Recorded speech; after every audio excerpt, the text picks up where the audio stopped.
Thank you very much, Jan. It's a cumbersome title, of course, but what am I going to tell to you?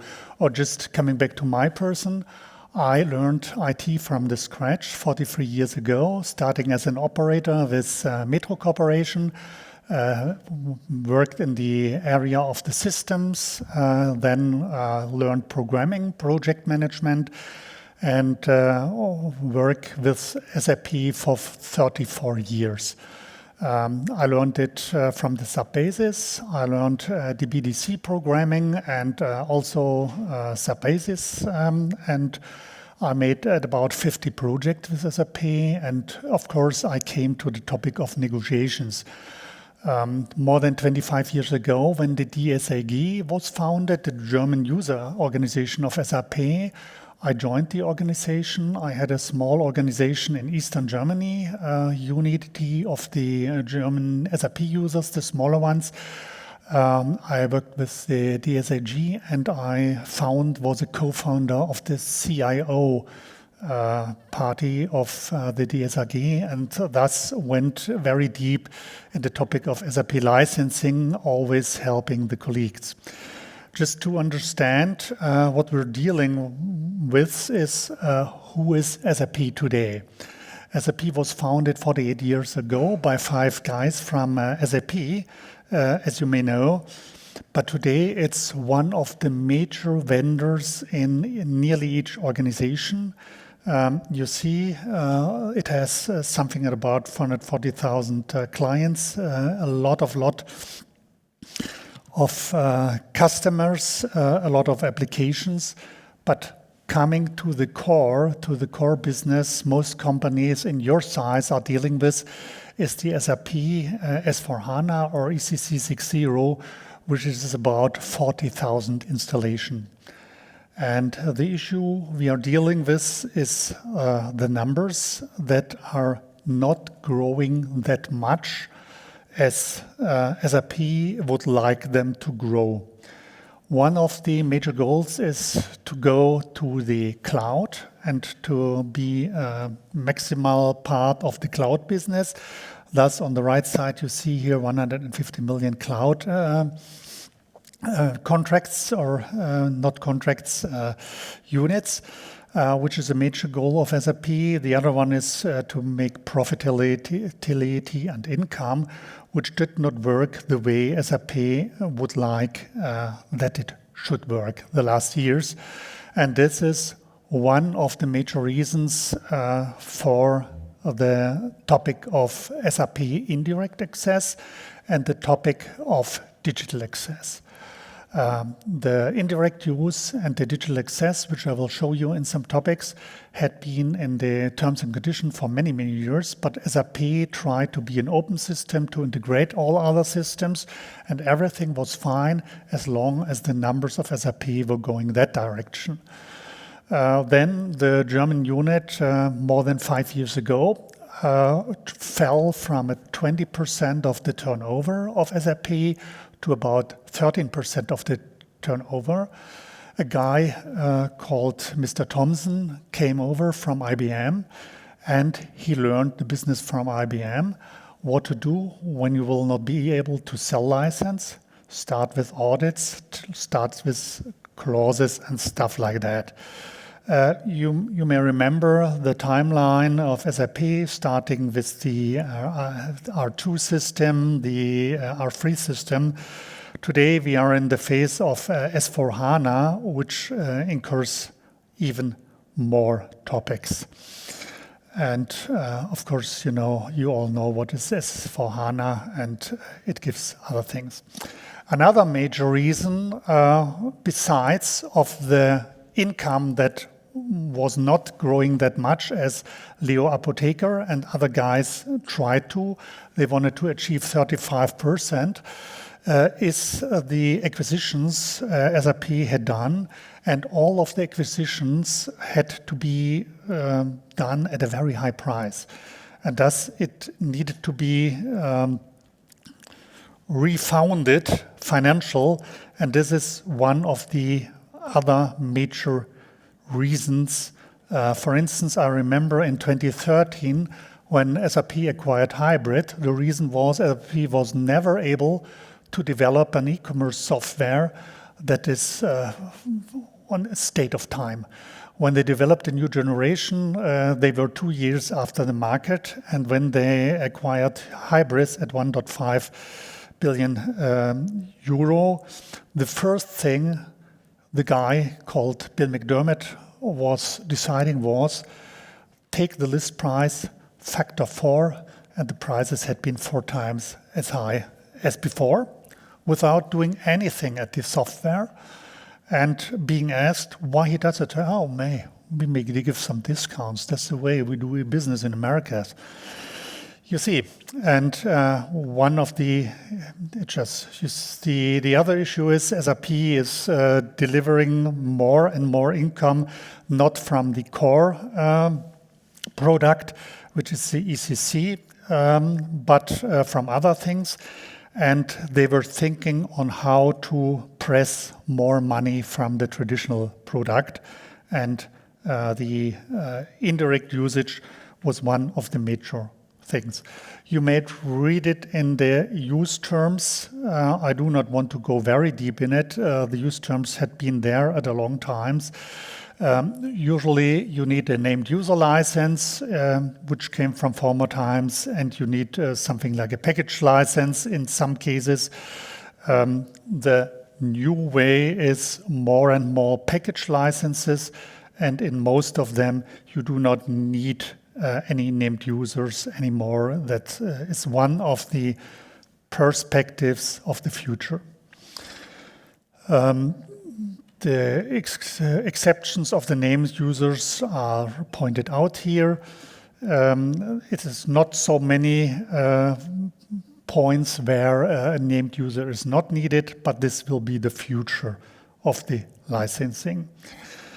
And one of the other things is here pointed out that you only may use the software in the way as SAP describes you should do. Last week I had been in a conference with some lawyers who said from the German law they think the clauses of SAP are not correct and they are not in order.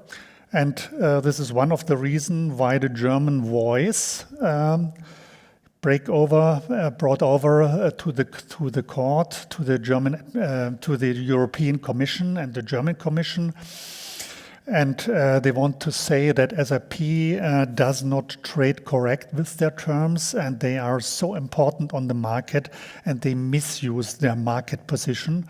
But the German organization for more than 1 year did not open any inquiry.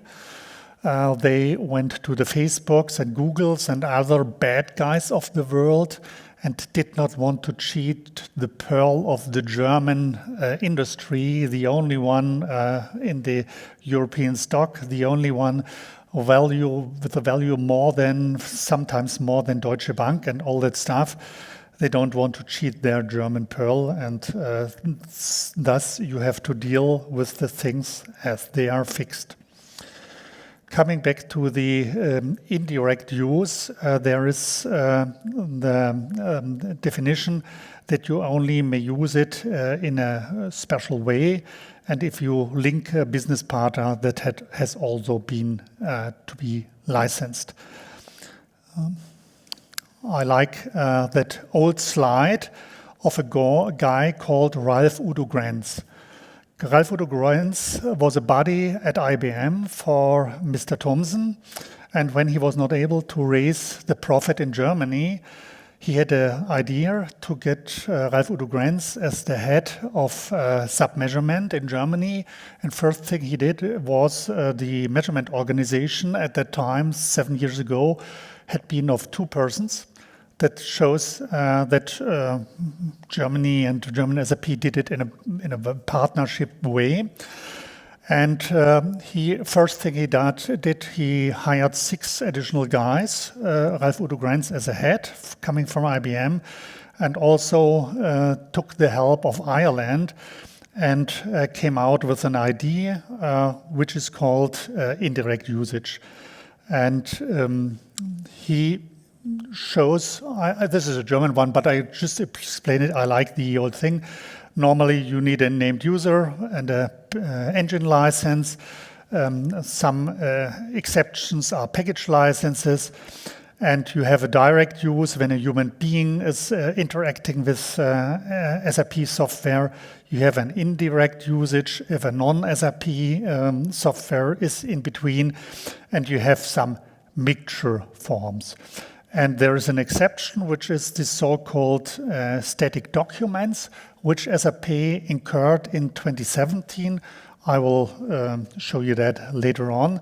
And this means if you only pull out documents in a special way, which are very, very narrow defined, you do not need to have additional ones. And indirect usage, I will show you later on, is not only digital access, it's also some other topics. For instance, if you pull out BW data, it will incur another license type, the SAP Open Hub license, with a list price of 250,000 euro, which allows you to work with BW data and, for instance, put them into ClickView or something other. The first issue of indirect usage was the sales and order processing for all those guys working in automotive or trade or something other. Getting orders by EDI, and SAP was upset that you do not need so many clerks keying in the orders. So they said, oh, it's a very simple principle. One order a year is €1, and you paid for 25,000 orders a year, 25,000 euros. Unfortunately, guys who were working with industries that did not deliver that much value on the orders. And of course, the last thing, one of the things is the NetWeaver third party, which is another part of indirect use of SAP. It's also always incurred if there is a usage of the intellectual property of SAP. For instance, nearly all of the workflow systems, if you get bills or stuff like that, or order entry, is incurring, in addition to the named user license, an additional license, NetWeaver third party. Okay, so I will come back to the SAP measurement later on. Just to point out, there are many ways of licensing indirect usage. It's just more than indirect access. For instance, if you're a client of an electricity or gas company, you sometimes work in put in your user data or your measurement data in a portal, and this is a multi-channel license that is to be incurred for all this, or in the public sector, public users. And digital access, I will come back to that, was invented in 2018, also with the help of the German user organization and the international user organization, as there was a lot of criticism to the way SAP wanted to license the indirect access. Okay, I just put it on. I think you have already heard it from the colleagues. The idea was it should be an outcome-based licensing model that is oriented on the outcome. It should give measurability and transparency, which is today not the case, and some options for the customers. I think this slide you have seen in the last one, I guess. So I do not want to repeat it. The ideas in former times you had the direct human access, which was the major one. And the future is, on one hand, the indirect digital access. On the other way, also coming with S/4HANA and cloud, more and more application access, which, by the way, does not need to be SAP. For instance, the HR system, no more being built to develop from SAP in the S4. There are alternatives to SAP and to the products mentioned there. and also the SAP Cloud platform where you developed from is indirect digital access. Not nearly all products of SAP are taken out of the license need, but not all of them. And you see in former times, you were able to license indirect usage user-based or with the engines like sales and service orders or purchase order engines, which was in general €1 per order or €1 per service order. And the new model, valid from April 2018, should be an outcome-based model with the 9 digital access licensing documents. And you have to be very careful. Some of them are counted at line item level. This means that if you have a lot of items in one invoice or sales document, you will have to pay multiple on it. And one of the major principles is only the initial document creation will be counted. Read, update, or delete is not counted, and follow-up documents are also not counted. But today, SAP is not able to measure that. I will come back to that. Here's the explanation of the 9 types, and the idea was this should cover the outcome. The measurability option of the future is a so-called SAP passport, a technical identifier, which is just a flag which says, oh, this is coming from an internal SAP user, this document, it's coming from an SAP, or it's coming from a third-party application, and it comes to the systems with the new packages, and it's been written only from the moment when the new package or ERP comes to the system. And by today, for the majority of the customers, only an estimation report is existing, which counts the documents and makes an estimation. It is not able to point out a follow-up document. It needs an indication from the user interface, and so on and so forth. So it's only just an estimation, not a real one. Here you see from which nodes the digital access will come into your system, into the measurability. Okay. And the key is the digital access being implemented in 2018. Within 1 year, only 800 customers went to it. That had been those customers that had been in a measurement, and SAP found out that they were using SAP not in the way SAP thought it should be. And some new customers where the use cases were clear, but the majority did not go to it. To go to it, most customers stayed on the status quo and did nothing, which was also correct, but a lot of them did not have licensed the indirect usage. You can go to a so-called license exchange, and contract conversion is one of the aims of the SAP sales representatives, but it will lead to the fact that you lose your old use rights. And in some of the old use rights, there are specific terms and conditions that are very valuable for some of the elder clients. For instance, in contracts before 2009, the NetWeaver third-party usage was not included.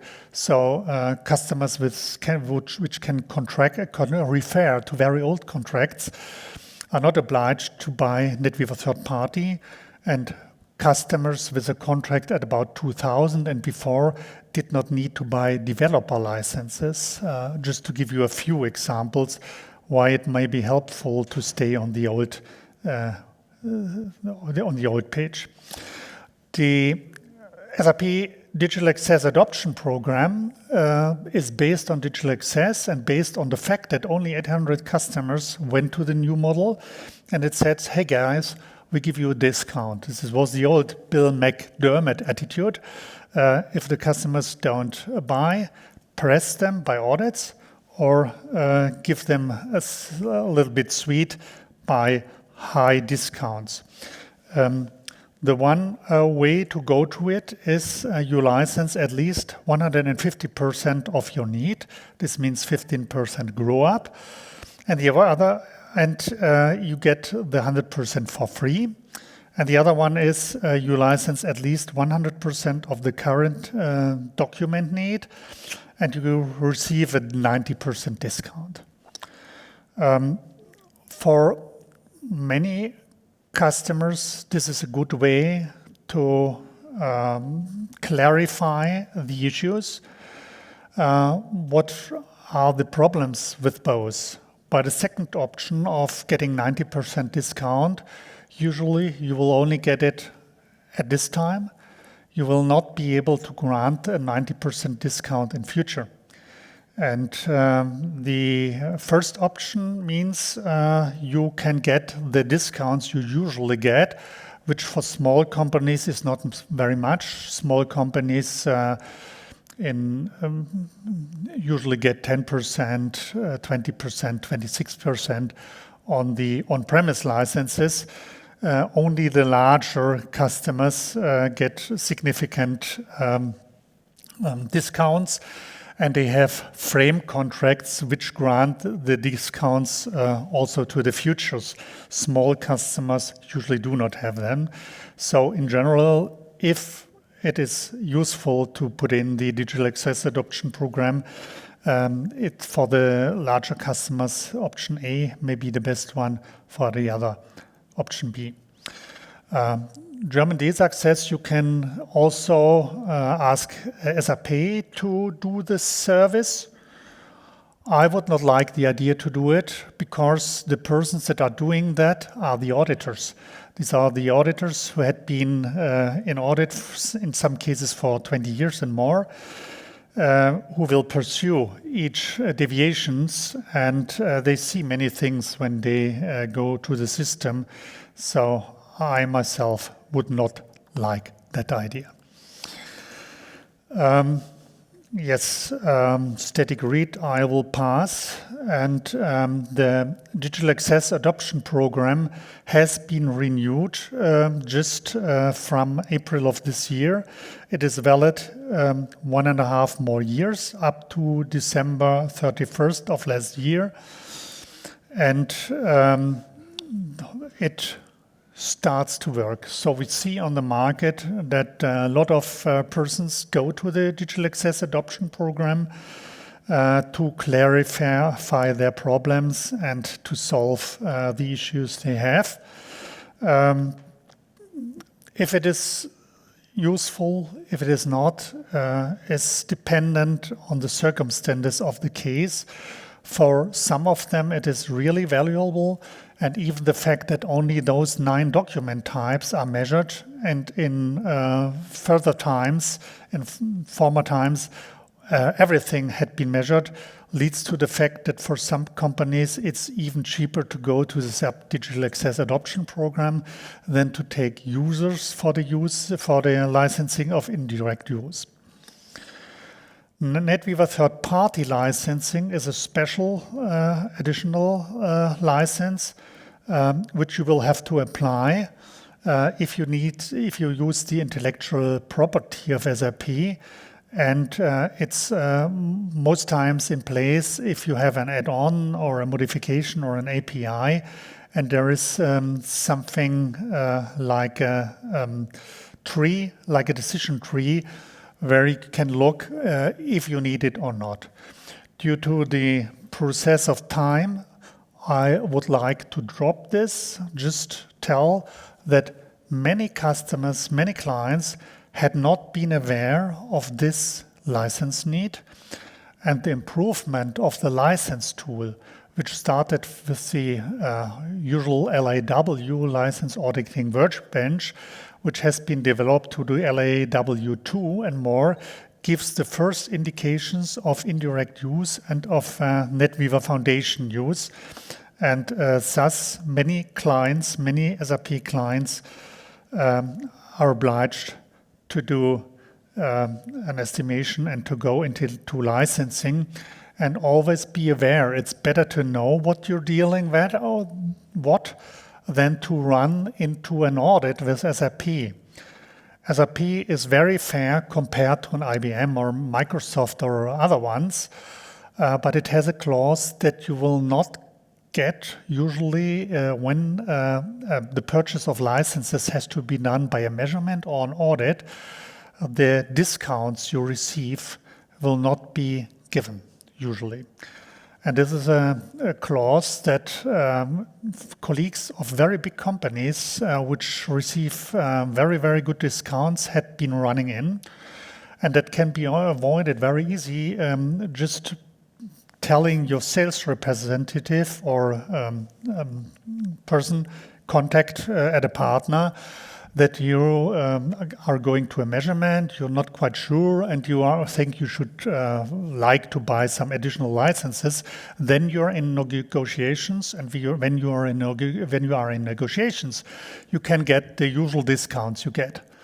And the usual discounts are the discounts for the on-premise licenses. For example, if you don't have a frame contract, like a very big company, it's the discounts you got between during the last 5 years for those kind of licenses. Yes. Due to the time that has gone on, I do not want to go very deep into the challenges of SAP licensing if the digital access. The issue is it cannot be measured exactly by today, but with the digital passport coming to the system, it will be being measurable for the future. And you have to make your decision if you will license it or not. The sub-audit has been changed in April 2018, also due to moans and discussions with the user groups. Before that time, sub-salespersons and sub-audit came together. They had been the incentive was the same goal they had, to make more profit at the client. And by today, the audit and sales had been split. So the audit is in SAP SE and the sales is in the regional country organization. And one of the issues is one of both parties cannot stop an audit and cannot influence it. But of course, they are buddies from the past. So maybe if they drink a beer, they will go together, but formally they cannot do. And one of the other things is that you can also ask an auditor to do the measurement for you, for instance, KPMG or something like that. In former times, you only had the chance to take SAP or SAP. And of course, SAP itself says the digital access license is currently in the initial phase, but the audit process is planned to start in 2020, last quarter. And if we read a measurement or something like that, there's already a clause telling the customers, are you aware that you're licensed correctly? Yes, there is a document available. I only want to show it to you. I do not want to show you all the pages, where this update of April 2018 is pointed out, and where you can see everything. Also, the rules that have been in place by now. There are clear rules which had not been the case before, and a clear guidance how to run into this process. The future of SAP licensing will be the direction we showed on SAP Digital Access. The future will be outcome-based, no more user-based. The idea is that more and more the usage of the components of the will be in place for the licensing, and on the other hand, it will be cloud licensing, which will occur more and more. So it will come slowly, but it will be the way SAP is going to. And there's a big discussion on those 9 document types, if they will be in place also for the future. SAP strictly says yes, and many clients rely on that. But on the other hand, SAP had changed the license models in past several times, and you never may be sure, you don't have a guarantee of that. Okay. So I think we have had a 30-minute time. So the question is, what would you like to discuss, or which questions do you have? First of all, thank you very much. Okay, thank you. Yeah, other questions from the audience or from the app? We do have a question in the app. Software third-party license, is it applicable in addition to digital access in case of a third-party ad on usage? Or, yeah, and that's the question. Yes, the NetWeaver third party is an additional license need. It's additional to digital access. The only software where the NetWeaver third party is included in is the S/4HANA licensing. When you go to the new license types, before you have at about 9 to 12 traditional license types in SAP ECC 6.0. And if you change to the new user model, which only contains 4 of license types, then the NetWeaver third party will be included. And also, if you have a contract with initial date before 2009, then there will be an easy solution, maybe a cheap solution, but all others will have to license it additionally. And the license cost is 450 euro per user, where the need for a NetWeaver third-party license is given, or 30,000 euro per core. In the new model, if it's under S/4HANA, if it's under the old model, it's per CPU. Other questions? Okay. I have one. Yeah.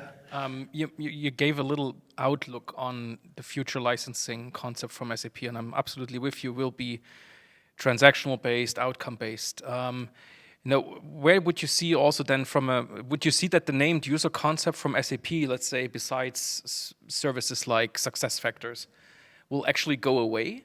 Or would you see still this kind of being a mix then between named users? No. In this case, they call it now use, not user license. But yes. Would you see that this will still remain with the licensing no. for SAP? The idea of SAP is it will completely go away. And the first slides of S/4HANA had been completely without named users.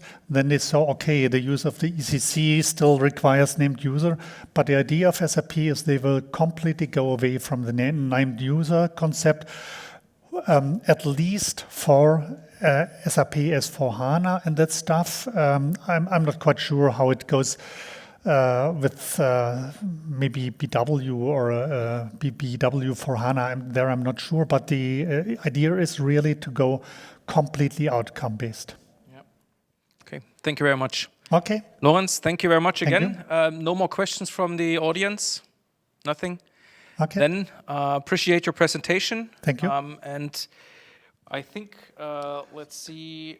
If someone has a special question, I think I'm on the audit debate at 4:30 in the afternoon. Yes. There's a session, question and answers, and discussions where we can also individually discuss some issues. Within DESAG, I had discussion with many clients and many colleagues, and maybe I also can answer individual things. Perfect. I'll probably pick that up again. Yes, and I also have some slides, some more slides of the sub-audit. Okay, perfect.